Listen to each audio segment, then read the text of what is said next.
Olá pessoal, mais um vídeo no canal. Enquanto a gente está gravando esse vídeo aqui para trazer informações do Flamengo, os jogadores do elenco rubro-negro estão lá no Ninho do Urubu, finalizando a preparação para pegar o Botafogo. É isso mesmo, a atividade começou às 5 horas da tarde e vocês já sabem, jogo no Rio de Janeiro, concentração no CT Ninho do Urubu. Jogadores vão treinar, vão jantar no Ninho do Urubu, vão dormir no Ninho do Urubu, amanhã vão acordar lá no CT normalmente, e aí amanhã tem um jogo contra o Botafogo no estádio Newton Santos, 8h30 da noite. E tem mudança no time titular do Botafogo, hein? Apuramos, acabei de apurar aqui, trouxe nas outras redes sociais já e vou trazer aqui para vocês ficarem sabendo que mudança é essa no time do Botafogo. Botafogo que está em crise. E por falar em crise, se a gente olhar os números de Botafogo e Flamengo, Flamengo e Botafogo, desde 2019, não é exagero dizer, o Botafogo é freguês do Flamengo, sobretudo no estádio Newton Santos, que é a casa do Botafogo, mas está parecendo mais a casa do Flamengo. E no vídeo de agora a gente vai trazer informação muito importante envolvendo o Gerson. Pois é, o Flamengo entrou na justiça e o Flamengo, na justiça, mostrou um documento para comprovar a ação que o Flamengo move contra o Gerson para receber 42 milhões de reais. É grana, hein, guerreiro? Dá em torno aí de 6, 7 milhões de euros. É grana, hein, Gerson? Rapaz, a gente vai trazer todos esses bastidores. O Gerson, pelo visto, quer dizer, o Flamengo, pelo visto, não quer deixar barato, entre aspas, a traição do Gerson e do seu pai, que também é seu representante, o seu Marcão. Mas vamos para as informações? Vamos lá, galera. Números de Botafogo e Flamengo, Flamengo e Botafogo, esse clássico desde 2019. 21 jogos, 15 vitórias do Flamengo, 2 empates e 4 vitórias do Botafogo. O Flamengo marcou 33 gols e o Botafogo marcou 18 gols. Isso quer dizer que, de 2019 para cá, nesses 21 jogos, o Flamengo tem 74% de aproveitamento. O Botafogo é freguês. E o aproveitamento aumenta se a gente levar em consideração nesse período jogos apenas no Newton Santos. São 10 jogos, sendo 9 vitórias do Flamengo e apenas uma vitória do Botafogo. Um aproveitamento de 90%. A única vitória do Botafogo nesse período foi aquele 4-1 em cima do Flamengo, comandado por Tite. Vocês vão se recordar, lá em 2024. Olha, vou te falar, a vida do Botafogo está complicada e o momento não é bom, pelo contrário, é uma crise. A torcida organizada foi até o CT cobrar os jogadores e eu acabei de apurar que o treinador do Botafogo pretende fazer pelo menos uma mudança no time titular. O goleiro Léo Link, que foi muito criticado pela torcida do Botafogo na eliminação para o Barcelona de Guayaquil na pré-Libertadores, foi sacado do treino, não foi o titular. E quem treinou na vaga titular foi o Raul, jogador, enfim, que era considerado terceiro goleiro aí no início da temporada. Antes era o Neto, Neto falhou, caiu, não é mais nem relacionado.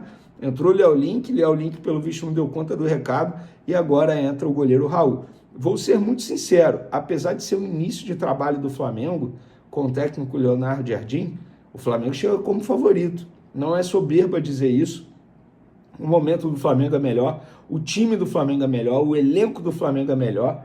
Então, os números mostram que o fato de jogar no Newton Santos não tem sido um problema para o Flamengo. Então, o Flamengo é favorito. Isso quer dizer que vai ganhar, Vini? Claro que não, né? Não tem como dizer isso. O Palmeiras era favorito contra o Vasco ontem, mesmo dentro do Newton Santos. O que aconteceu? O Vasco ganhou de virada. Inclusive, foi um ótimo resultado para o Flamengo. Então, acho que o Flamengo chega melhor, favorito. Mas se vai vencer ou não, é melhor esperar a bola rolar. Veni, time do Flamengo, no próximo vídeo. Como eu disse, nesse momento, enquanto a gente grava, eles estão treinando lá no CT, seria leviano da minha parte eu trazer um provável time agora. Eu estaria chutando, não estaria sendo justo com vocês. Apesar de eu achar que o Leonardo Jardim tem que adotar um time titular. Eu, particularmente, não gosto de ficar girando muito. Eu sou da velha guarda, digamos assim, que eu acho que tem que dar entrosamento a um time.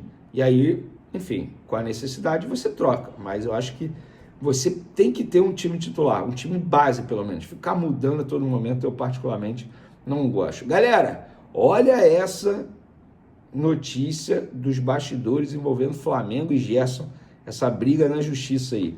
Em petição sigilosa enviada à Justiça do Rio de Janeiro, o Flamengo alegou que a transferência de Gerson para o Cruzeiro provocou prejuízo grave ao clube e motivou a disputa judicial. Segundo o rubro-negro, houve investimento elevado para consolidar o atleta como ídolo e ativo de imagem, mas a saída repentina impediu o retorno esportivo e comercial esperado. O clube argumenta que passou a ver a utilização da mesma imagem por um rival direto, o que ampliaria o dano ao associar publicamente o jogador a uma instituição concorrente. Para sustentar a tese de prejuízo, o Flamengo detalha os valores investidos.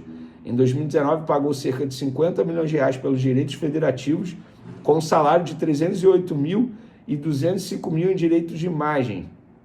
Após a saída, o Meia retornou em 2023 por aproximadamente 90 milhões de reais, com vencimentos de 540 mil e 360 mil em direito de imagem, quantia reajustada para 750 mil em abril do ano passado. Cara, o Flamengo afirma que não vendeu Gerson ao Zenit, mas que houve rescisão unilateral do contrato, formalizado por Gerson de próprio punho, após o pagamento da multa rescisória de cerca de 160 milhões de reais pelo clube russo. Inclusive, galera, tem até o documento que, teoricamente, foi assinado por Gerson, escrito por Gerson, pelo próprio punho. Cara, tem o CPF lá no documento e a galera na rede social, lá no Twitter, tá fazendo pix pro Gerson para dar a zoada de 1 centavo, toma aí e tal, não sei o quê. Bom, eu particularmente não vou divulgar o documento por ter números pessoais do cara. Tem o CPF do cara ali, tem o nome da Roberta Tanuri, que trabalha no RH do Flamengo, tem o CPF da pessoa.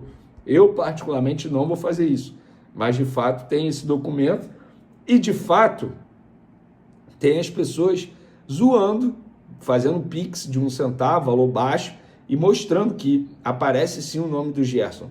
Então, eu não vou divulgar esse documento, mas o documento está sendo divulgado, inclusive foi divulgado por uma outra empresa de comunicação, que foi a ESPN, mas eu particularmente não vou fazer isso. Fato é que o Flamengo foi para o pau, está cobrando do Gerson 42 milhões de reais, é um dinheiro alto, e a gente acha, quer dizer, eu particularmente acho que essa história ainda vai dar muito pano para manga. Eu tenho a minha visão sobre Gerson, já falei, acho que ele deu mole, não julgo nenhum jogador sair, cada um sabe o que faz. Por exemplo, o Bruno Henrique disse aí que recusou uma proposta irrecusável do Palmeiras, foi isso mesmo que ele disse, do Palmeiras, cada um tem sua escolha. Ele escolheu continuar sendo ídolo do Flamengo, o Gerson escolheu fazer dinheiro e tá tudo bem. Agora, não venha culpar o Flamengo ou a torcida do Flamengo por se tratar da maneira que ele vem tratando. Acho que o torcedor do Flamengo, repito, tem o direito de achar que Gerson foi traíra. Eu, particularmente, acho que o Gerson deu mole, sim. Não por ter saído, mas como saiu. E quando eu falo isso, o Gerson envolve também a figura do pai e empresário dele também. Eu sempre brinco nas minhas resenhas, você tem que saber chegar e tem que saber sair, independentemente do ambiente, da empresa, enfim, de um clube. Soube chegar, o Gerson soube chegar muito bem, inclusive nas 2 vezes, mas dessa última vez ele não soube sair. Eu acho que poderia ter saído de uma maneira melhor. Mas, repito, é a minha opinião, ninguém é obrigado a pensar como eu, e tá essa briga aí na justiça a ver. Eu já vi vários advogados dando opiniões, cada um fala uma coisa, e aquilo é justiça. Vai demorar, ainda vai dar muita história isso, e a gente vai trazendo todas as informações para vocês acompanhar aqui no canal Vene Casagrande. Também não deixe de se inscrever no canal, solta o dedo no like, ativa a notificação. Tamo junto, até o próximo vídeo e fui! Vamos para as informações. É o seguinte, galera, eu vou trazer aqui informações, uma espécie de boletim médico. Lembrando, até a gravação desse vídeo, eu estou gravando esse vídeo quinta-feira, 7h18. Inclusive, daqui a pouquinho, 7h30 da noite, Palmeiras e Vasco vão se enfrentar. Um jogo que interessa ao Flamengo, porque o Palmeiras, na minha concepção, vai brigar pelo título do Campeonato Brasileiro com o Flamengo. Mas O próximo duelo do Flamengo, independentemente do resultado do Palmeiras, é com o Botafogo. E é um jogo muito importante, não só por ser um clássico, mas eu acho que o Flamengo tem condições, sim, de conseguir aí, ó, contra Cruzeiro, Botafogo e depois é o Remo. Em 3 jogos o Flamengo tem chance de fazer 9 pontos. Eu não acho nenhum absurdo o Flamengo bater o Botafogo dentro do Newton Santos. Isso já aconteceu, inclusive, esse ano ainda com o Felipe Luiz. Vocês vão se recordar. Foi o primeiro gol do Paquetá com a camisa do Flamengo, inclusive. Botafogo em crise. Teve a torcida organizada da Fúria, foi até o CT conversar com os jogadores. Eliminação vexatória na pré-Libertadores. Então, pessoal, assim, dá para ganhar dentro do Newton Santos. E sobre o Remo no Maracanã na próxima quinta, é perder tempo. Falar que o Flamengo chega como muito favorito para vencer o Remo. Eu acho que o Remo vai brigar para não ser rebaixado nessa edição do Campeonato Brasileiro. Dito isso, vamos para as informações. Galera, Saul tem atualização e é boa notícia sobre o Saul. Eu até publiquei nas minhas redes sociais o seguinte: o meia Saul evoluiu mais uma etapa no processo de recuperação da cirurgia no tornozelo. O espanhol começou a fase de trabalhos físicos que também são realizados no campo. Porém, vale ressaltar que, embora seja a última etapa do processo de recuperação, isso não quer dizer que demorará uma semana. Não há um tempo determinado para superar essa fase e ficar à disposição novamente para os jogos. Pode demorar uma semana, pode demorar um mês. Não vai demorar uma semana, ele não volta daqui a uma semana. A expectativa é que ele fique à disposição do técnico Leonardo Jardim em abril, no próximo mês. E, gente, já estamos na metade de março, nem seria, daqui a 20 dias, talvez. Provável. Ele já está até correndo numa máquina específica lá dentro do Ninho do Urubu. Então, uma boa notícia envolvendo Saul. Paquetá, galera, pois é, porque Paquetá teve um problema físico aí no jogo contra o Cruzeiro. O Flamengo até emitiu um comunicado e eu vou trazer aqui para vocês. Em exame de imagem realizado na manhã desta quinta-feira, no CT Jorge Elal, Lucas Paquetá teve confirmado uma fratura no 4º metacarpo da mão direita. O atleta utilizará uma imobilização específica na região, o que lhe permitirá treinar e jogar sem limitações. Ufa! Boa notícia, pelo menos. Claro, a notícia é ruim porque ele fraturou ali a mão, sabe? Mas a boa notícia é que ele não vai ficar ausente nem dos treinos, nem dos jogos. Ou seja, está à disposição do técnico Leonardo Jardim para pegar o Botafogo nesse sábado. Repito, boas lembranças para Paquetá. Recentemente, dentro do Newton Santos, pelo Campeonato Carioca, o Flamengo venceu e ele marcou seu primeiro gol com a camisa do Flamengo nesse retorno ao rubro-negro. De La Cruz, galera, por ser grama sintética, a tendência é que ele não fique à disposição do Leonardo Jardim para esse jogo. Isso aconteceu, inclusive, nesse duelo que eu acabei de citar pelo Campeonato Carioca, ainda com Felipe Luiz na ocasião. De La Cruz foi vetado pelo departamento médico por conta da grama sintética. Então, dificilmente ficará à disposição, mas a gente sabe que é um jogador que pouco será utilizado. Enfim, ele está ali atrás até mesmo do Everton Araújo nessa posição. Bruno Henrique, ainda com pubalgia, chance quase zero de retornar nesse jogo, nem treinou no campo nessa quinta-feira. O Flamengo só tem um treino de sexta. No sábado, o Leonardo Jardim, pelo menos até o momento, não está previsto para ele comandar uma atividade no dia do jogo, como aconteceu contra o Cruzeiro. Até por ser grama sintética, acredito eu que o Jardim e a comissão técnica estão ali balanceando para, obviamente, não forçar os jogadores. Mas o Bruno Henrique está com uma pubalgia.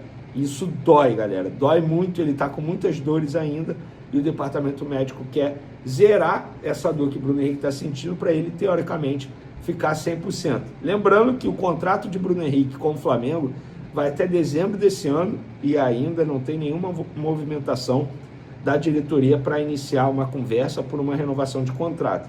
É algo que vai ser avaliado pela gestão, de repente no meio da temporada, mas Vene, no meio da temporada, ele pode assinar um pré-contrato. Ele não vai fazer isso. O Bruno Henrique é apaixonado pelo Flamengo, eu sei disso, pessoas ao redor do Bruno Henrique falam isso. O Bruno Henrique tem uma gratidão eterna no Flamengo. Inclusive, ele deu uma entrevista ao podcast BarbaCast e ele falou até mesmo sobre uma proposta que era irrecusável, mas ele recusou. Sabe de quem? do Palmeiras. Bruno Henrique relembrou proposta irrecusável feita pelo Palmeiras em 2023 e abriu o coração sobre o Flamengo. O respeito e o carinho que eu tenho pelo Flamengo, eles também têm por mim. Esse foi o fator que me fez ficar. A identificação desses anos todos, sempre fui muito respeitado, dando o meu melhor por essa camisa e por esses torcedores. Então foi por isso que eu recusei a proposta, que no caso ele citou ali na resenha, que era irrecusável, mas ele recusou. Então, Bruno Henrique, primeiro, confirmando que teve proposta do Palmeiras e dizendo que recusou, e falando sobre o carinho dele com o Flamengo. Até por conta disso, eu acho que ele não vai assinar o pré-contrato. E eu acho que é muito cedo mesmo para falar sobre renovação de contrato de Bruno Henrique. Tem que avaliar para ver se vale a pena. É ídolo e tal, mas, gente, olha só. Emoção de lado, tem que comandar um clube como se fosse uma empresa. Você não pode tomar decisões baseadas apenas em emoção. É ídolo, mas temos que falar e debater o custo-benefício. E esse ano o custo-benefício do Bruno Henrique até o momento não está valendo a pena. Isso quer dizer que eu sou contra a renovação? Não. Isso quer dizer que eu sou a favor de esperar e resolver, quem sabe, só em dezembro desse ano. Valeu, galera! Até o próximo vídeo. Fui! E é isso aí, rapaziada. Mais um vídeo importante aqui no canal do Brenner Fly, informações do Mengão de últimas horas, com o Vene Casagrande na voz, trazendo as últimas atualizações do Flamengo. Fortalece com o like, se inscreva no canal e ativa o sino das notificações para você não perder nenhum conteúdo, porque voltaremos assim que pintar mais notícias. Um forte abraço e não esquece de comentar aqui embaixo deixando já a sua opinião. Valeu, pessoal, até o próximo vídeo. Fui!